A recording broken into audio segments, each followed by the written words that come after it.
জঙ্গলের ভেতরে এক বিশাল বটগাছের ডালে থাকত এক দুষ্টু বানর আর এক বুদ্ধিমান তোতা পাখি।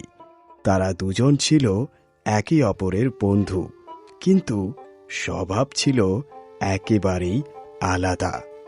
একদিন সকালে তোতা পাখি মিষ্টি গলায় বলল, সকাল সকাল ফল খুঁজে আনতে হবে, সবাই কষ্টে আছে, খরা পড়েছে, তুমি কি আমার সঙ্গে চলবে?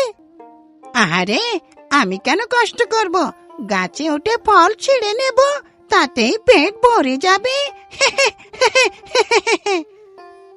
বন্ধু, তুমি সব সময় শুধু নিজের কথা ভাবো, যদি গাছের যত্ন না করি তাহলে একদিন আর কোনো ফলই থাকবে না। আরে তোতা, তুমি তো শুধু জ্ঞান দাও দেখছি, আমি শক্তিশালী, আমার খাবারের কোনো অভাব হবে না। বানর তখন গাছের কচি কচি ডাল ভেঙে খেলা করছিল। তোতা বারবার থামাতে চাইছিল। থামো, ডাল ভেঙো না, এগুলো থেকে তো নতুন পাতা ও ফল জন্মাবে। ছোট তোতা, তুমি আমাকে শেখাবে? তুমি উড়ে বেড়াও আর আমি পুরো জঙ্গল দাপিয়ে বেড়াই। কয়েকদিন পরে খরা বাড়তে লাগলো। গাছ শুকিয়ে গেল, নদী ফেটে চৌচির হয়ে গেল, পশু পাখিরা সবাই কষ্ট পেতে লাগলো। বানর চারিদিকে ফল খুঁজে বেড়ালো, কিন্তু কোথাও কিচ্ছু পেল না। সে ক্ষুধায় কাহিল হয়ে বট গাছের ডালে বসে কাঁদতে লাগলো।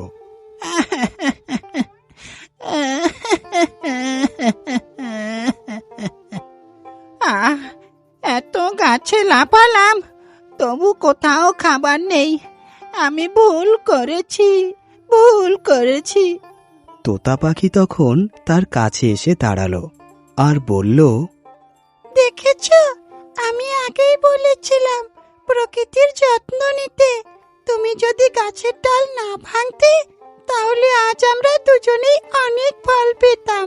হ্যাঁ বন্ধু, তুমি ঠিক বলেছিলে, আমি শুধু খেলায় মেতেছিলাম, ভবিষ্যতের কথা একদম ভাবিনি। এখন আমি আমার ভুল বুঝতে পারছি। সেই দিন থেকে বানর বদলে গেল।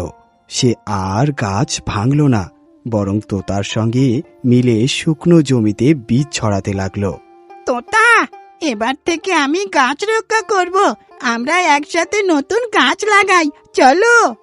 এটাই তো আসল শিক্ষা, প্রকৃতির যত্ন করলে প্রকৃতিও আমাদের যত্ন নেবে।